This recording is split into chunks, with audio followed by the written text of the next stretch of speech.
Hello, and welcome back to SpaceChem. Today, no stomach for lunch.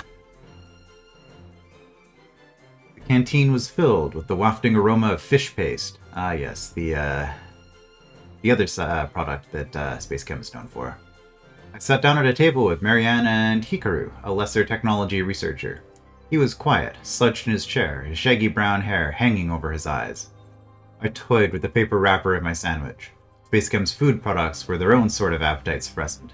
Marianne wiped her mouth with a napkin and crumbled the paper from her sandwich. It was her second one. There's a presentation in half an hour in the laboratory. Are you coming, Hikaru? Go ahead without me. If he had looked to her, it went unnoticed. Marianne shrugged and stood up, her chair scraping against the floor. Once she was out of earshot, Hikaru leaned forward and cleared his throat. I raised an eyebrow. We hardly spoke to one another. Sir, he began, glancing to Marianne on the other side of the cafeteria. I've been seeing some strange things. What are you talking about? Well, when I'm in my office, I sometimes see things hovering out of the corner of my eye. This morning, my stapler was floating behind me. When I turned around, it was on the floor. Did you just happen to move it? No, I didn't touch it. He tossed his hair to the side, and I saw the manic gleam in his eyes. Sometimes it's the stapler. Sometimes it's a tablet. His shoulders shook with a slight tremor. I stopped toying with my food. He continued. When I go into meetings, the whole office is rearranged. My chair is on the desk, and everything else is on the floor, as if someone else was in there. Maybe the janitorial staff have a sense of humor, I offered. I'm serious, he frowned. He slid out of his chair without a sound, leaving his untouched tray on the table, and stalked to the door. He glanced back to me with a scowl. I squashed the dread that rose in my stomach and took a bite out of my sandwich. Well, looks like there's probably a defense mission after all. Alright, Continue. Ethane into ethylene and hydrogen. Okay. Oh. Well, that's unfortunate. Okay. I guess that's one way to make things harder. Only get two bonders, huh? Although, at a glance, this looks super simple. And I just moused over the carbon here so I can see the maximum bonds and confirm that it is in fact 4. Although it has 4. Oh yeah, it has 4 to begin with. Why did I looked at this and just saw 2 bonds? It's like, well, no, there are the hydrogen there. Okay, so that means that we are forced to debond before bonding. Alright. Well, obviously we want these in a horizontal. I mean, I guess we could just do a rotation, but I think it makes sense to do it in a horizontal configuration instead of rotating this.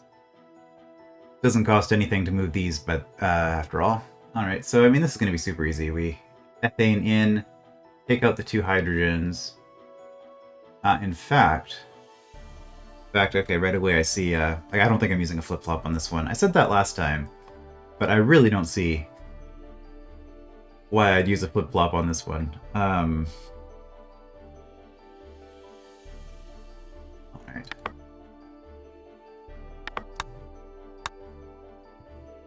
We only have one input. Why did I... Somehow I completely misread where this was starting. Okay. So what we're going to do here... Drop. What am I doing? I should explain what I'm trying to do, and then I should do it. That might make more sense. So I'm going to take this hydrogen, the rightmost hydrogen, and I'm going to drop it here. I'm going to take the leftmost hydrogen and drop it here. Then I'm going to bond them and pull them out. Here, I guess. And then I have to move this back and add the extra bond in between the carbons. So what we actually want is to be grabbing this by a carbon. That makes way more sense. Because then we just do a debond.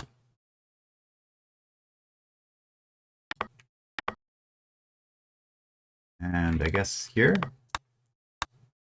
if we're holding on this carbon, that'll be the right distance. Something like that.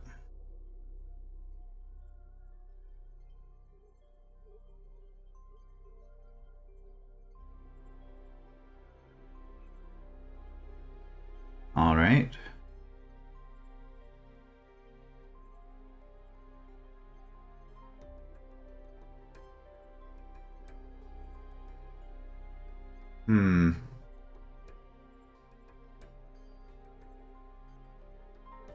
I just got an idea for using a flip-flop. Why? Why is my brain like this? Okay. In this stage,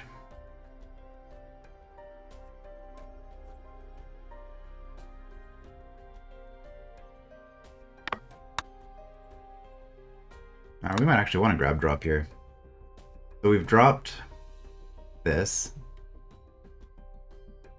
And we've dropped it outside of this zone.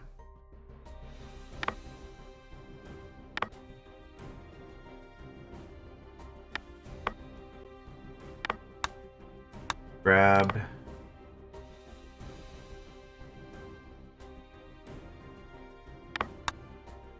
It's off center. That's fine. I don't want to put a drop here, so.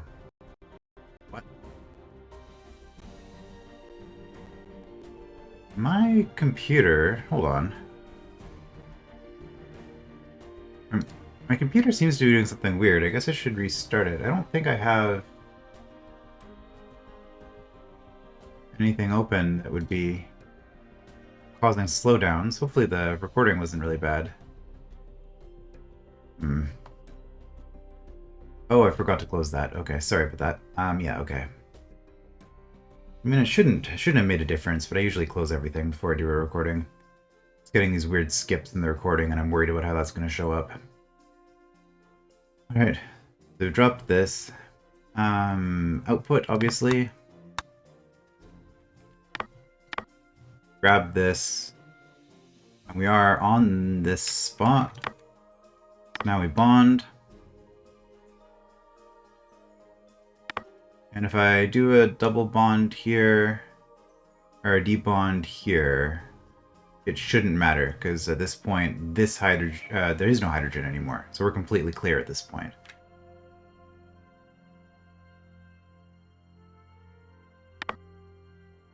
Alright. I mean, that should work.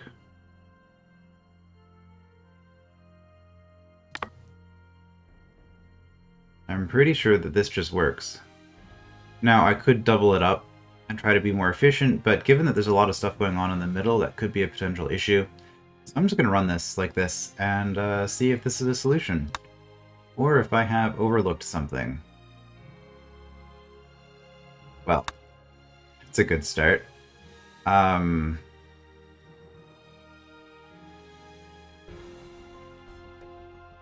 Yeah.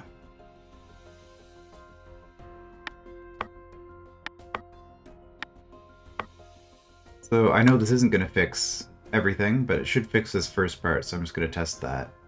Yeah, okay, so that did that.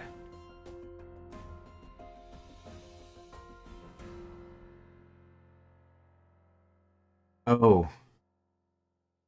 Okay. Okay. Never mind, this is way more complicated than I initially thought. Because I need to remove this from the bonder in order to get both of the other bonders on. Sorry, to get the overlap, I need something else to go through here. Well, I mean, I can still salvage this solution. Okay, so before I do that, let's fix the other issue that I'm going to have, which is that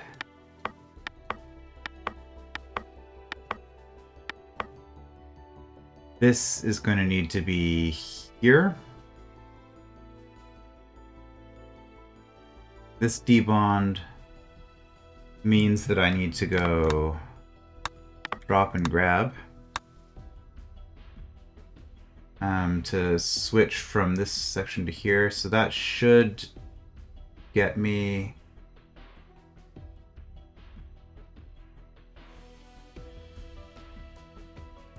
wait. Yeah, you're gonna be on the yeah, you're over there. Okay.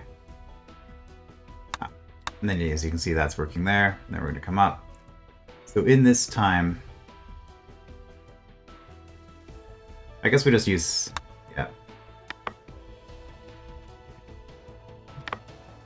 Use our good friend, the sink.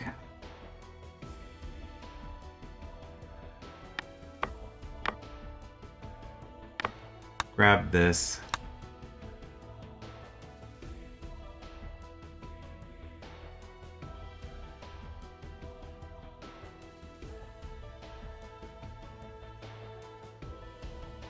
That means that we actually don't need the red to be dealing with this at all. If we're using the blue Waldo to deal with all of this.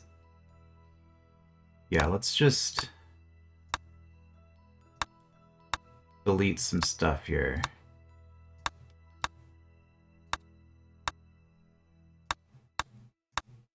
To simplify things.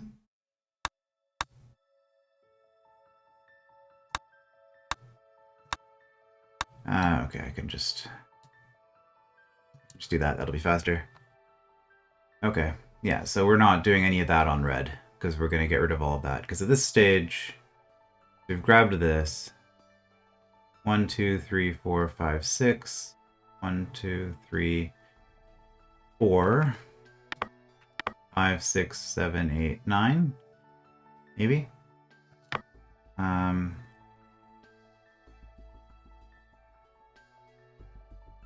Oh, we want to go back here. You know what? Let's use a flip-flop for this. Wait. If I use a flip-flop for this, I can't just use the bond to grab it. That's fine. Because we can use a flip-flop, we will.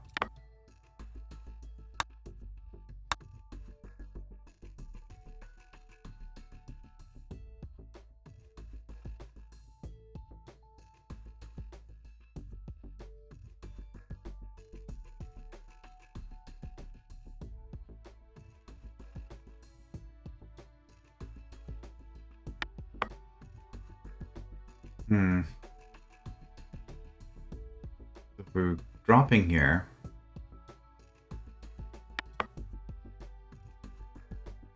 let's test this. Let's test this just to see what's going on currently in terms of timing. Okay, we do grab that in time. Yeah, and then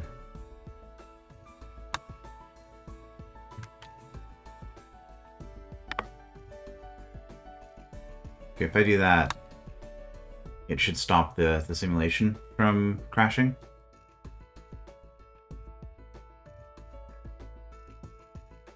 Yeah. Okay. So having the sync here was sufficient in terms of time.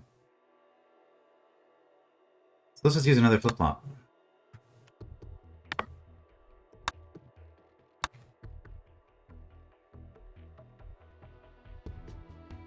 And then we do Q here for the bond. And clear it out.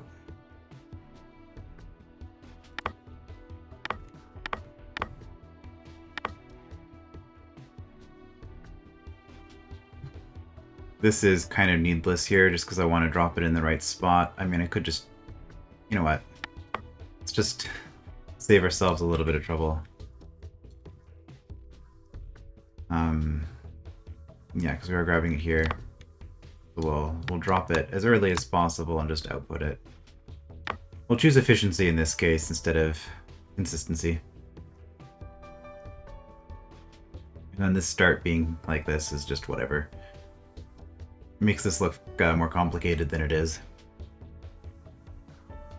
Alright, so that should work. So we'll test the blue line.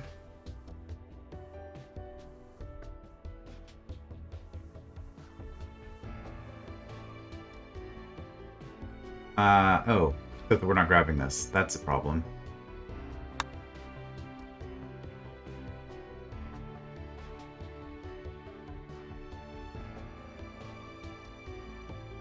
That means...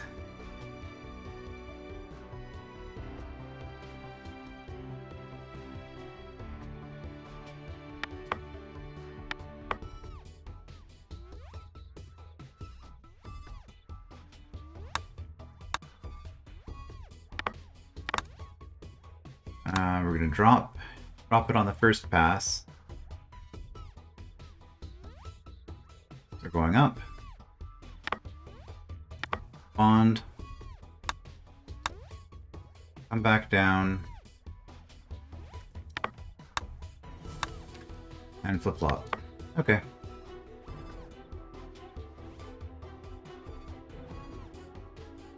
actually.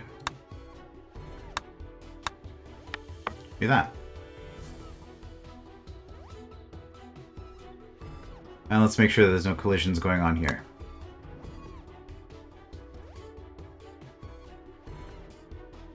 So I actually found a use for this sort of a structure now, which is nice. Oh, that was pretty close.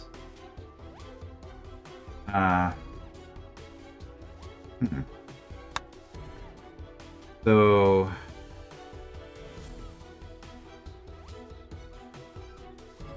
Wait.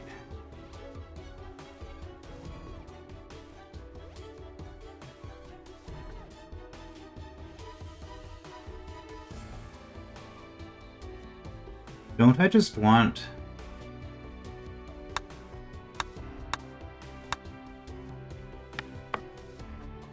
something like that, then?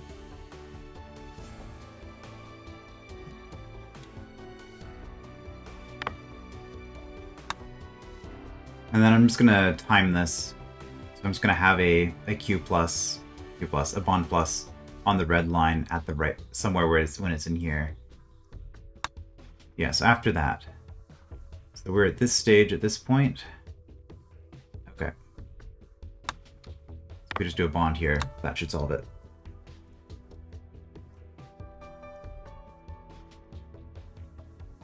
I don't usually use timing stuff like this. I try to keep things relatively clean. Yeah, then it's going to crash, but that's fine. This should go and then be fine. Which means that, because we're outputting here, there's going to be no issues ever with this line. So now red...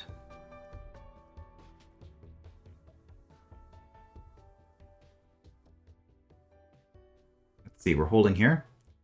That means that this is where we want the plus. This minus won't do anything if we go through it again, so that's fine.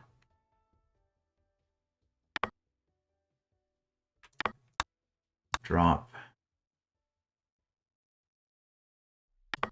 And I guess just do that. Alright, I think we now have a working solution.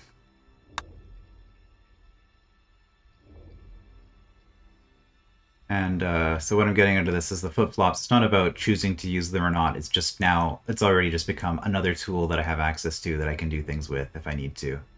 Which is cool. Oh. Okay. Somehow I misjudged which part we were holding. Grab here. Oh, because I'm doing the drop grab here. That's why. One more time.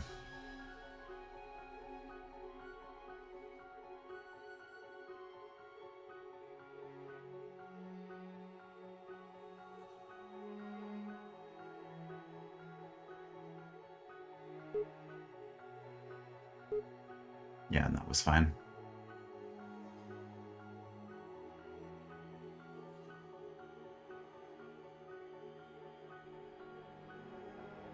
This is kind of funny having this line going out here.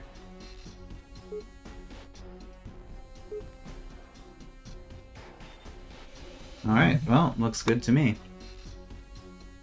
So there were some complications. The fact that I misread how the hydrogens were going to play into this, because like obviously they're still going to be linking on things. And you know, this flip-flop, I'm really liking this tool, actually. This is way more useful than I was initially thinking. Like, it lets you do so much more.